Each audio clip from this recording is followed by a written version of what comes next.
చాలా చాలా wonderful experience. ఎందుకంటే అప్పుడు ఎప్పుడో మేము ఆదిత్య 316 చేసినప్పుడు ఒక టైప్ ఆఫ్ టెక్నికల్ ఎక్సలెన్స్ చేసాం.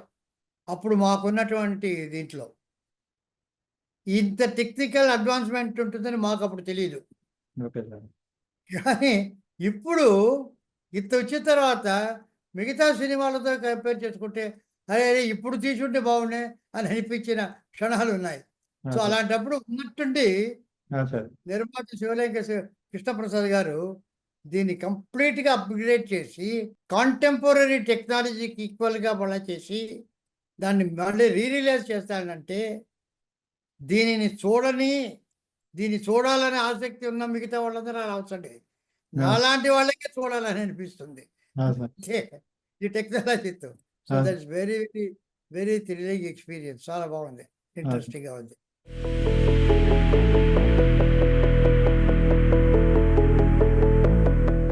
ఇది యాక్చువల్లీ చాలామంది నాకు back to the future inspiration అని అంటారు. అది కాదు. ఎందుకంటే బ్యాక్ టు ద ఫ్యూచర్ నిన్న వచ్చిన స్పీల్బర్గ్ తీసింది. నేను కాలేజ్ డేస్లో హెచ్జి వెల్స్ టైమ్ మెషిన్ చదివాను. Okay sir. టైమ్ మెషిన్ చదివానే ఒక కాలంలో అది వేరే కథ, కానీ time travel science fiction.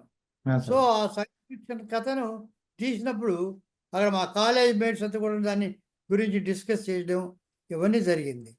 So అప్పుడు ఏమైందంటే ఇది ఒక విజువల్ ఫీల్ కనుకది. బ్లాక్ అండ్ వైట్లో టైం మెషిన్ సినిమాలు హాలీవుడ్లో చాలా వచ్చాయి అంతకుముందు టైం ట్రావెల్. యాక్చువల్గా డైరెక్టర్ అయిన తర్వాత ఇది ఒక సబ్జెక్టుగా తీస్తే బాగుంటుంది అని అనుకొని దానికి కొన్ని ఒక లైన్ ఆర్డర్ అది చేసి రఫ్గా పెట్టుకున్నాను నేను. కంప్లీట్గా పెట్టుకుని ఇది ఎట్లా చేద్దాం, ఎవరితో చేద్దాం అనుకుంటున్న సమయంలో బెంగళూరులో ఎస్పి బాలసుబ్రహ్మణ్యంతో నేను ట్రావెల్ చేస్తుండడం జరిగింది. అది ఇది మాట్లాడుతూ నా దగ్గర ఒక సబ్జెక్ట్ ఉందని ఆయనతో చెప్తాం. ఆయన చాలా ఎక్సైట్ అయ్యాడు. అరే చాలా బాగుంది, ఇది తప్పకుండా మనం చేయాలన్నాడు ఆయన. సో యాక్చువల్గా అది కృష్ణప్రసాద్ గారు తెలుసో తెలీదో, ఆయన ఒక 2-3 పెద్ద పెద్ద ప్రొడ్యూసర్కి చెప్పాడు ఇది కథ. చెప్తే ఇదేదో ఫ్యాంటసీగా ఎలా ఉంది, ఇది వాళ్ళకి సైన్స్ ఫిక్షన్ అనే కాన్సెప్ట్ అర్థం కాలే.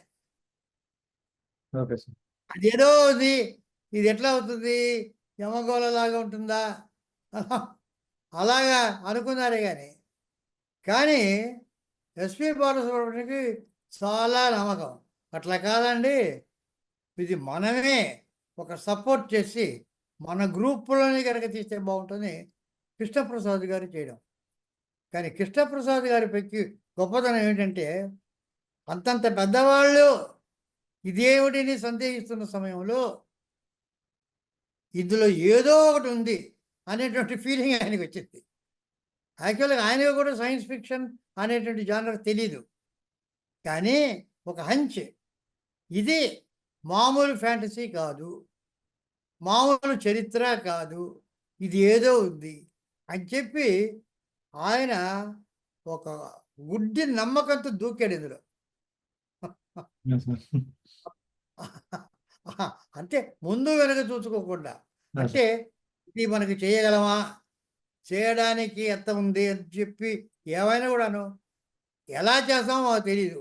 అంటే స్విమ్మింగ్ ఎలా నేర్చుకొని అని పుస్తకం చదువుతూ స్విమ్మింగ్ నేర్చుకోవడం కాదు, ముందర నీళ్ళల్లో దూకడం, తర్వాత స్విమ్మింగ్ నేర్చుకోవడం. అలా చేశాడు కృష్ణప్రసాద్ గారు.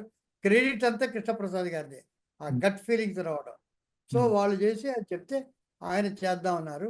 అప్పుడు నేను చెప్పాను ఆయనతో, కృష్ణప్రసాద్తో స్టోరీ అతడు. ఇప్పుడు దీనికి క్యాస్టింగ్ ఏమిటంటే, నాకు లైన్లోనే నాకు ఆల్రెడీ స్క్రిప్ట్ ఒకటి ఉంది.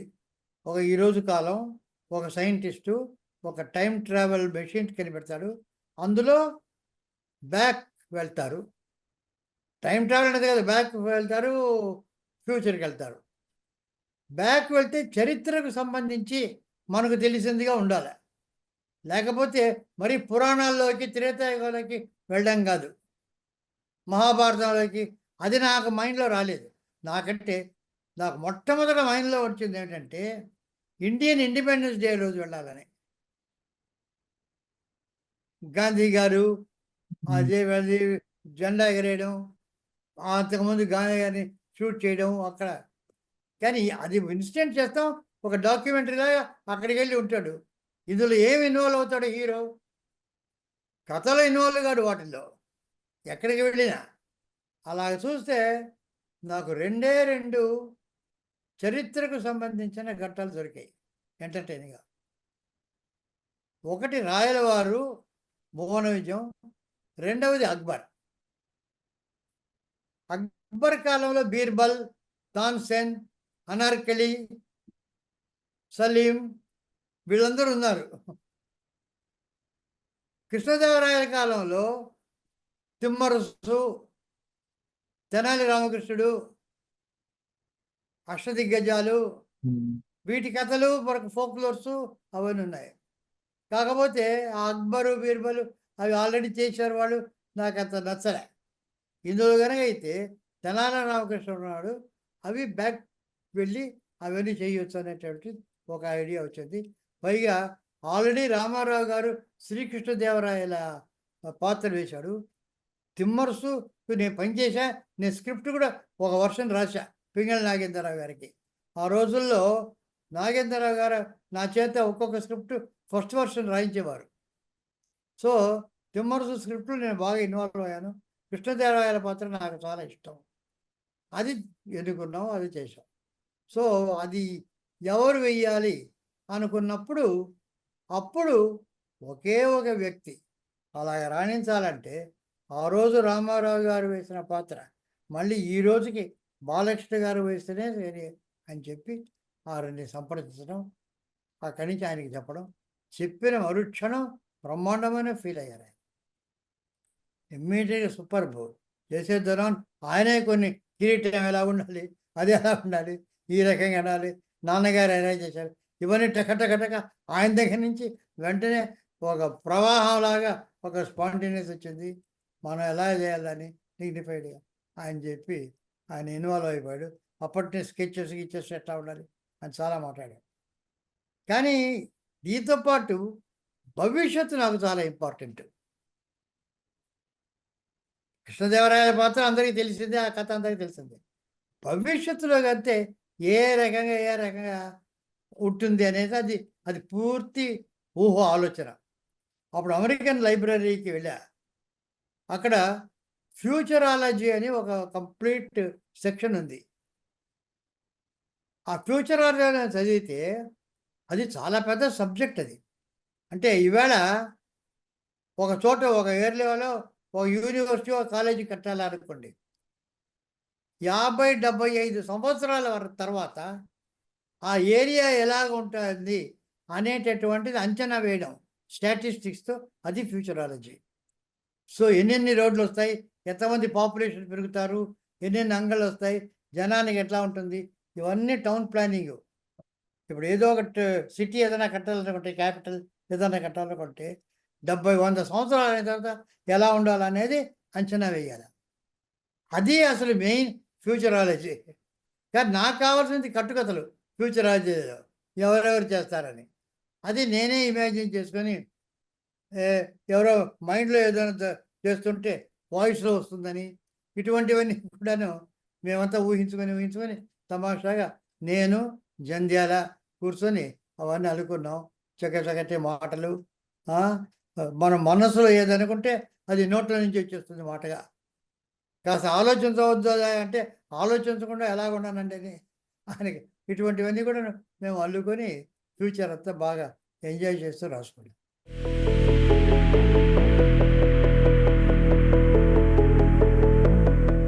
ఇది స్క్రిప్ట్, ఇది బేసిక్గా లైన్ అంతా అనుకున్నదే. ఆ తర్వాత వచ్చిన తర్వాత మామూలు ఒక 2 వారాలు నేను జంధ్యాల కూర్చొని డిస్కస్ చేసాం. శివలింగ ప్రసాద్ గారు అప్పుడు కంప్లీట్గా ఆయన ఇన్వాల్వ్ అయ్యాడు, చూస్తూ ఉండేవాడు. కానీ ఎసెన్షియల్గా నాకు తెలిసి మా ఇంట్లో చాలా సిట్టింగ్స్ జరిగాయి. పామ్ గ్రోవ్ హోటల్లో కొంత జరిగింది, అట్లా ఒక 15 రోజుల్లో సీన్కి లేఅవుట్ వేసేసాం. సీన్ 1, సీన్ 2, సీన్ 3, సీన్ 4 అది ఎట్లా వెళ్తాడు, ఏ రకంగా వెళ్తాడని చెప్పి. వేసిన తర్వాత ఒక నెలన్నర రోజుల్లో ఆయన డైలాగ్స్ రాసేసాడు. ఆయన పాంబూర్ హోటల్లో ఎక్కడో కూర్చొని కంప్లీట్‌గా డైలాగ్స్ రాసేసాడు ఆయన. రాసి వినిపించడం, అందరికీ వినిపించడం. బాలసుబ్రహ్మణ్యం గారు వచ్చారు. అంతా విన్నాం. చాలా చాలా ఆలోచించాం. ఇవన్నీ కాదు ఇన్నోవేట్ చేశాడు. తర్వాత ఒక ఎక్స్ట్రా కాంట్రిబ్యూట్ చేసాం. అంటే బ్యాక్ టు ద ఫ్యూచర్ ఎలా ఉన్నా వెనక్కెళ్తారు, ముందుకెళ్తారు. కనెక్షన్ లింక్ ఒకటి లేదే అనేటటువంటి స్క్రిప్ట్ చదివినప్పుడు వచ్చింది ఇది.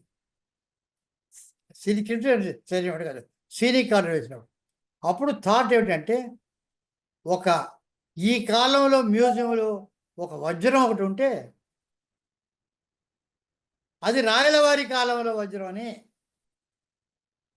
దానికి ఒక దొంగతనం ఏర్పడుతుంది, అది ఇప్పుడు ఉండే వజ్రానికి ఈ వజ్రమే భవిష్యత్తులో ఎలా రేస్ ఇన్విజిబుల్ రేస్ అవి ప్రసరించి దాన్ని ఎలా చేస్తుంది, ఈ రకంగా ఒక వజ్రాన్ని పెట్టుకొని దాంతో లింక్ చేసాం మూడు ఎపిసోడ్స్. లేకుంటే లింక్ లేదు అక్కడికి.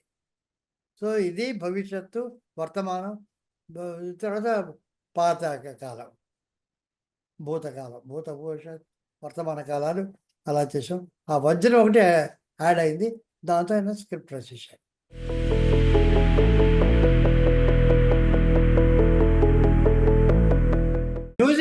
మ్యూజిక్ మొదటి నుంచి ఇళయరాజా గారు అనుకున్నది. ఆ రోజు వెళ్ళి అని చెప్పాము. ఆయన చాలా చాలా సంతోషించాడు. ఆయన కూడా ఒక్కొక్కడు ఆ చివరి పాటలో బివి వేయాలి ఇవన్నీ కూడా ఇన్వాల్వ్ అయ్యి చాలా అద్భుతంగా ఇన్వాల్వ్ అయ్యి చేశాడు అతను. నాకు కొత్తగా ఉంది కథ, టైం మెషిన్, ట్రావెల్ ఇవంతా బాగోదని ఇళయరాజా. కానీ కెమెరామెన్ విషయంలో మాత్రం అది దైవ నిర్ణయం. ఎందుకంటే మొట్టమొదట పిసి శ్రీరామ్ గారు అనుకున్నది మొట్టమొదట. ఆయన వచ్చాడు, ఆయన చాలా చాలా అద్భుతమైనటువంటి చేశాడు. ఫస్ట్ షెడ్యూల్ కృష్ణకుమార్గా ఉండేటువంటి ప్రీ కృష్ణదేవరాయల షెడ్యూల్ అంతా ఆయన చేసేటప్పుడు సడన్గా సమ్ అల్సర్ ఏదో వచ్చి చాలా సీరియస్గా జబ్బు చేసింది ఆయనకు.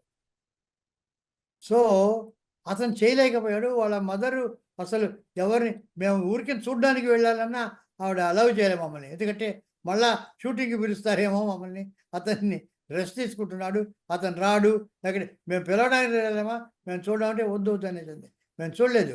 శ్రీరామ్ చెప్పాడు పాపం, నేను రాలేను, ఎవరైనా పెట్టుకోండి. సో కరెక్ట్గా అదంతా పిసి శ్రీరామ్ చేయడు.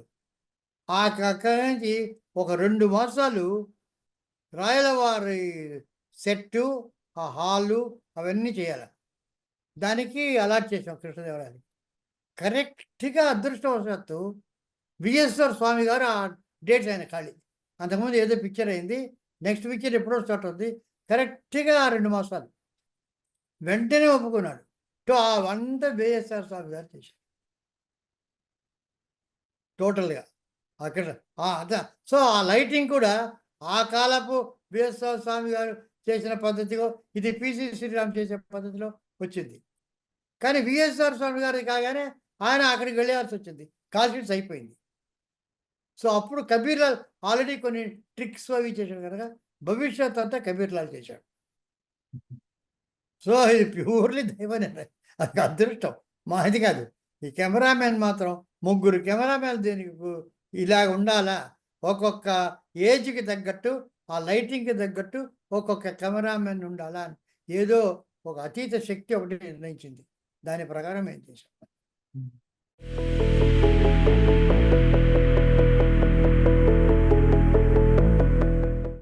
పేకెట్ గారు మొదటి నుంచి ఆర్ట్ డైరెక్టర్. ఎందుకంటే రాయలవారు ఆ సెట్టు అదంతా చేయడానికి, టైం మెషిన్ డిజైన్ చేయడానికి స్కెచెస్ వేసుకుందాం ముందర. నేనేమంటే రియల్ టైం మెషిన్, మామూలుగా డమ్మీ చేసేసి ఏదో చేయడం, ఆ రోజు ట్రిక్స్ లేవు, రియల్గా చేయాలని. మొక్కితే ఆ స్టెప్స్ అంతా రావాలా, లోపల గ్లాసు. అతను ముందర స్కెచెస్ వేసి, స్కెచెస్ మీద డిస్కస్ చేసి, తర్వాత చిన్న టైం మెషిన్ మోడల్ చేశారు అతను, గ్లాస్ అంతా పెట్టి. చిన్న సైజు చేసి దాంట్లో మార్పులు అక్కడే నొక్కితే అవన్నీ చేశాడు కష్టపడి చేసి అది దాని మీద డిస్కస్ తర్వాత సెట్లో పెద్ద సెట్ లోపల వెళ్ళేటట్టుగా కావాలన్నాను నేను. అలాగే చేశాడు. నొక్కితే అంత స్టెప్స్ వస్తుంది. లోపల వెళ్తాడు. కుర్చీలు, గ్లాసు, టీను అన్నది వీళ్ళందరూ రావడము. సో అదంతా టైం మెషిన్ తిరగడము. మోటార్ దానికి ఒక మెషిన్ పెట్టి అది తిరుగుతుంటే వాళ్ళందరూ బయటికి పడడం. స్మోక్ దానికంతా గ్యాస్ నుంచి స్మోక్ వెళ్ళడం. ఇవన్నీ కూడా అతను తయారు చేశాడు ఆన్ ద సెట్. అందుకని అంత రియల్గా ఉంటుంది. అవన్నీ గ్రాఫిక్స్ కావు. స్మోక్లో నుంచి గ్రాఫిక్స్లో వచ్చే వచ్చిన స్మోక్ కాదు, అది రియల్ స్మోక్. దగ్గ దగ్గ దగ్గ దగ్గ అని వస్తుంటే అది నిజంగా తిరుగుతుంటే అవన్నీ అది తిరుగుతున్నప్పుడు వాళ్ళు వెళ్తుంటే రియల్. అందుకని జనానికి అంత పర్సనల్ ఫీలింగ్. నేను ఎంత గ్రాఫిక్స్ చేసినా తెలిసిపోతుంటుంది ఇది గ్రాఫిక్స్ అని. ఆ రియల్ కనుక అంత ఆకట్టుకుంది జనాన్ని.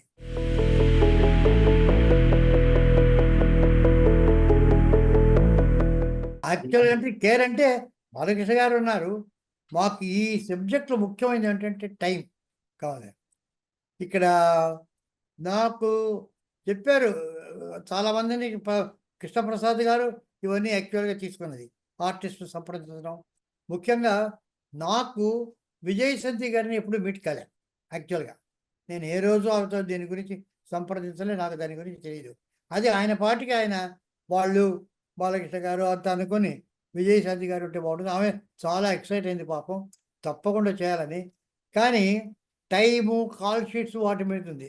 ఇక్కడికి 10 రోజుల తర్వాత నాకేమిటంటే ఈ పర్టికులర్ సబ్జెక్టు భవిష్యత్తులో రావాలి. అయితే టైము ఆర్టిస్టు వాళ్ళ వాల్యూ, వాళ్ళ పర్ఫార్మెన్సు ఎంత ముఖ్యమైనా ఈ పర్టికులర్ సబ్జెక్ట్కి టైం అనేటువంటిది మోర్ ఇంపార్టెంట్. వాళ్ళు అవైలబుల్గా ఉండడం మాకు ఈ subject more important.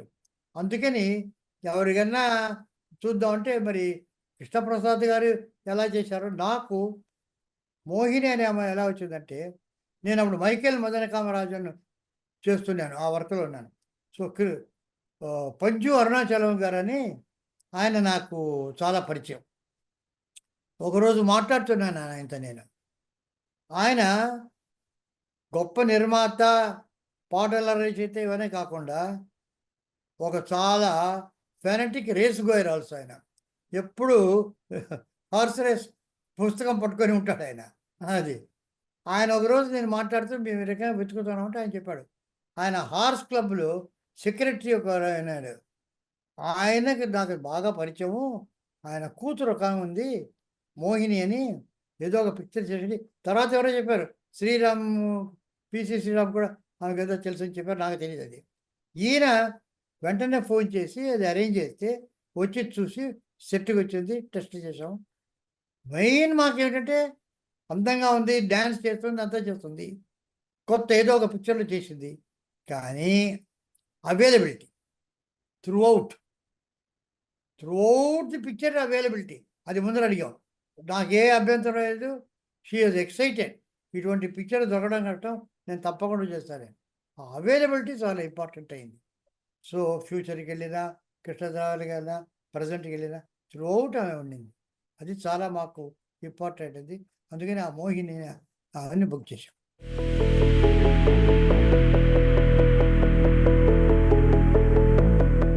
Amrish puri ఏమిటంటే మాకు ఒక రకమైనటువంటి పెక్యూలియర్ ఫోక్లోరిష్ విలన్ ఒకడు కావాలి.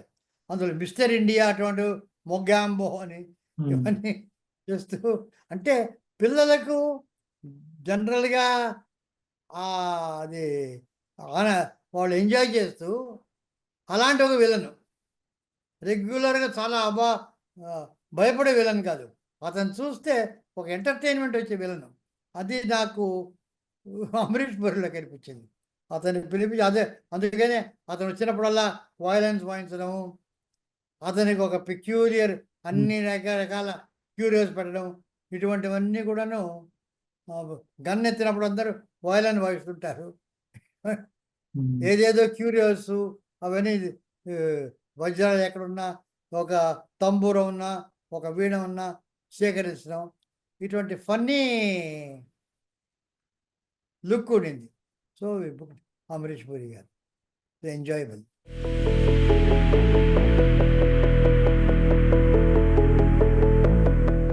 యాక్చువల్గా 110 రోజులు అవుతుంది అది. ఈ రోజు 110, ఇది ఇవాళ చేసే సినిమాలన్నీ 110 రోజులు అవుతుంది. ఏది మాయాబజార్ లాంటి డబుల్ వర్షన్ సినిమా అంతకన్నా తక్కువైంది.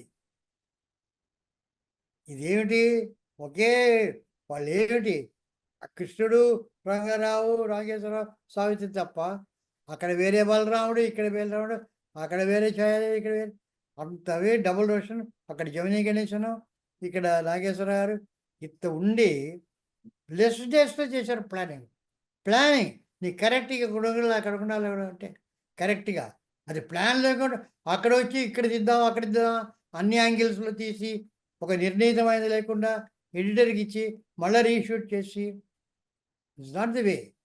ఇట్ ఈస్ నా ఐ డోంట్ అగ్రీ ఇన్ని రోజులు అవుతున్నాయంటే something wrong with the planning.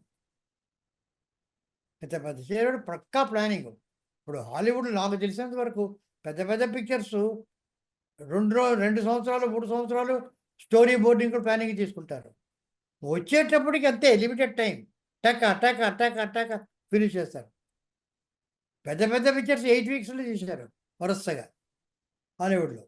So every shot ప్రతిదీ డిజైన్ చేసి అందులో ఇవాళ కంప్యూటర్లోనే మీరు డిజైన్ చేయొచ్చు లైటింగ్ అంతా కూడా అక్కడ చేసి షార్ట్ షూట్ అంటే అది వెళ్ళిపోయింది. అప్పటికి ఉన్నాయి చాలా రోజులు ప్లానింగ్ అన్ని సంవత్సరాలని తీసుకుంటారు వాళ్ళు. సో ప్లానింగ్ కనుక చేస్తే కరెక్ట్గా నిర్ణీతమైన రోజులు వస్తుందని నా నమ్మకం. అది ఐ కెనాట్ డినై దట్.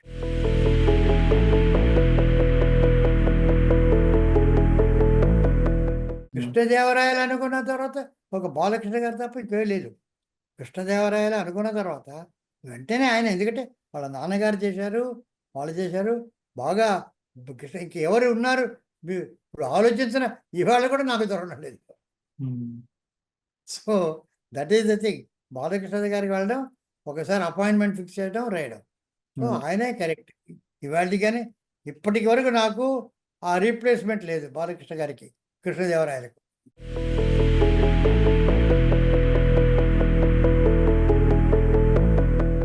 నా వరకు నేను ఆదిత్య నాకేంటంటే టైం మెషిన్ అంటే అనేది టైం థియరీ ఆఫ్ రిలేటివిటీ, లైట్తో సంబంధించిన ఆ లైట్ స్పీడ్ ఉంటుంది. ఆ లైట్ స్పీడ్కి సంబంధించింది టైం మెషిన్. కాలేతరం కృష్ణప్రసాద్ వాళ్ళు ఏదైనా రకరకాల అనుకుని ఉండొచ్చు, కానీ నా వరకు లైట్కు టైం ట్రావెల్కు సంబంధం ఉంది. లైట్ 186,000 మైళ్ళు ఒక సెకండ్కు 1000 మైళ్ళు ట్రావెల్ చేస్తుంది. సో దానికి ట్రావెల్ చేస్తేనే టైం ట్రావెల్ సాధ్యమవుతుంది. ఆ టైం ట్రావెల్కు లైట్ ట్రావెల్కు సంబంధం ఉంది. లైట్ అనగానే సూర్యుడు, అందుకని ఆదిత్య. సో ఆదిత్య అనేటటువంటిది స్టార్ట్ అవుతుంది టైం మెషిన్ కనుక నా వరకు. కాకపోతే 369 అనేటటువంటిది తర్వాత పెట్టింది. అది ఏ రకంగా ఉంది 333 ఏదో ఎందుకంటే పుట్టి ఆదిత్య అంటే అది ఒక హీరో నేమ్ కావచ్చు. ఒక మెషిన్ టైం మెషిన్కి పేరు పెట్టాలంటే. సో అప్పుడు నాకు ఇది బోయింగ్ జ్ఞాపకం ఉంది. బోయింగ్ అంటే సరిపోతుంది కాదు, బోయింగ్ 737 అని పెడతారు. ఈ 737 ఏమిటి, అది వచ్చినప్పుడే మనకు ఒక ఎయిర్ క్రాఫ్ట్ అని ఒక ఫీలింగ్ వస్తుంది. లేకపోతే మామూలుగా బోయింగ్ ఏదో కంపెనీ. సో ఏదైనా వస్తే ఆ అటాచ్మెంట్ వచ్చినప్పుడే మీకు నంబర్ ప్లేట్ వచ్చినప్పుడే దానికి వస్తుంది. సో 369 అని 35 రకరకాలుగా 9 మొత్తం మీద 369 ఉంటే బాగుంటుంది. న్యూమరాలికల్గా 9 బాగుంటుంది. 3, 6, 9, 9, 18, 9 ఇట్లాగా అసెండింగ్ ఆర్డరు పైకి వెళ్ళేటటువంటి పద్ధతి. 963 చేయొచ్చు, 639 చేయొచ్చు, కానీ 369 ఆదిత్య 369 అని నిర్ణయించాం. అందరూ అది 369 మాత్రం ఒక సభ వేసి అందరు కూర్చొని ఏది బాగుంటుందని చెప్పాం.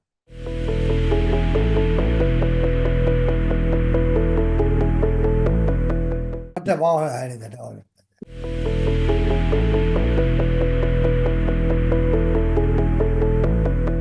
హిందీ మీద కడగమని కాదు, అమరీష్ పూరి ఎవరో హిందీలో చేస్తున్నారు ఒక పిక్చరు. అమరీష్ పూరి ఇక్కడ యాక్ట్ చేశాడు. రషస్ చూడడానికి వచ్చాడు. వచ్చి ఆల్రెడీ వాళ్ళు స్టార్ట్ చేయబోతున్నారు. షూటింగ్ స్టార్ట్ చేశారు. వెళ్ళి మీరు చెయ్యకండి, అక్కడ ఒక సినిమా చేస్తున్నారు ఆదిత్య 369 అని, అది వచ్చి డబ్ చేస్తే మీ సినిమా ఎవరు చూడరు అని అడ్వైస్ కూడా చేయడం జరిగింది. కొత్తగా చేయడం కాదు, చేసేవాళ్ళని ఆపాడు అమరీష్ పూరి చేయనీయకుండా. ఎందుకంటే అక్కడ వస్తుంది. అదే సంగతి.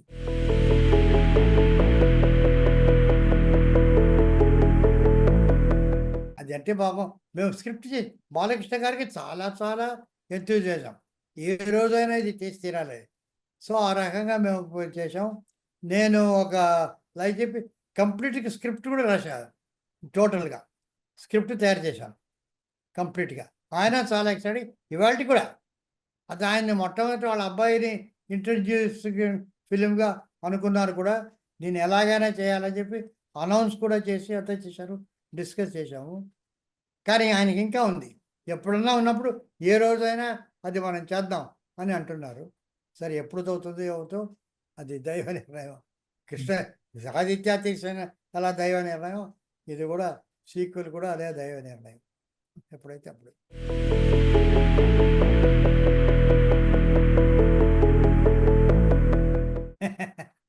ఇప్పుడు నాకు నిజంగా చెప్పాలంటే 93 ఏళ్ళు దాటి ఉన్న సమయంలో నేను జీవితంలో నేర్చుకున్నది ఏమిటంటే, మొన్నటి కన్నా నిన్న గొప్పది, నిన్నటి కన్నా ఇవాళ గొప్పది.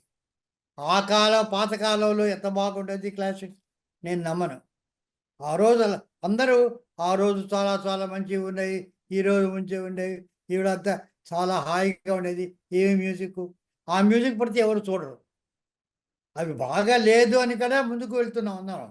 మనం ముందుకు వెళ్తున్నామంటే అది బాగా లేదు అని ఇవాళ కానీ ఇది ఎవరు చూడరు. అవి చూస్తారు, నాస్టాల్జియా అంటారు దాన్ని. ఆ నాస్టాల్జియాకి దాన్ని చూస్తారు కానీ చూడరు. ఇప్పుడు నాకేమిటంటే నిన్న మొన్న కన్నా ఇవాళ ఇప్పుడు మీతో మాట్లాడడం చాలా ఆనందంగా ఉంది. అంతకుముందు మార్నింగ్ చేసింది అంత పెద్ద ఆనందం లేదు. ఇప్పుడు నాకు ఆనందం. సో బ్యాక్ వెళ్ళడం అనేటటువంటిది ఆలోచన నాకు ఇష్టం లేదు, రాదు. ఒక్క సెకండ్ కూడా బ్యాక్ వెళ్ళలేను. ఎందుకంటే అవంతా పాత అయిపోయింది, మర్చిపోవాల్సింది. ఇప్పుడు లేవు. మనం ఏం చేయాలా, ఈ క్షణంలో మనం ఎలా మాట్లాడాలా, ఏం చేయాలా, ఏమేమి అడుగుతారో, ఏం చెప్పాలా అనే దాని మీద ఆనందం. ఇక నెక్స్ట్కి వెళ్ళొచ్చు, ఆలోచించవచ్చు నెక్స్ట్కి ఎలా ఉంటుందని. అది తిరిగిపోతుంది నాకు. నెక్స్ట్కి పోతుంది అనేటటువంటిది నెక్స్ట్ వచ్చినప్పుడు ఆ థ్రిల్ అనుభవిద్దాం. ఇప్పటి నుంచే కాదు కాదు రేపు మనం వెళ్తే ఈ రకంగా హైదరాబాద్కి వెళ్తే ఇక్కడ ఎక్కడ ఉంటాం, ఏ రకంగా ఉంటాం, ఇవన్నీ ఆలోచనలు వద్దు. నెక్స్ట్ సెకండ్ నుంచి ఆలోచన లేదు, ప్రీవియస్ సెకండ్ నుంచి ఆలోచన లేదు. Live for the present and enjoy and experience the present. అది నా ఇప్పుడు 93 years నా ఫిలాసఫీ.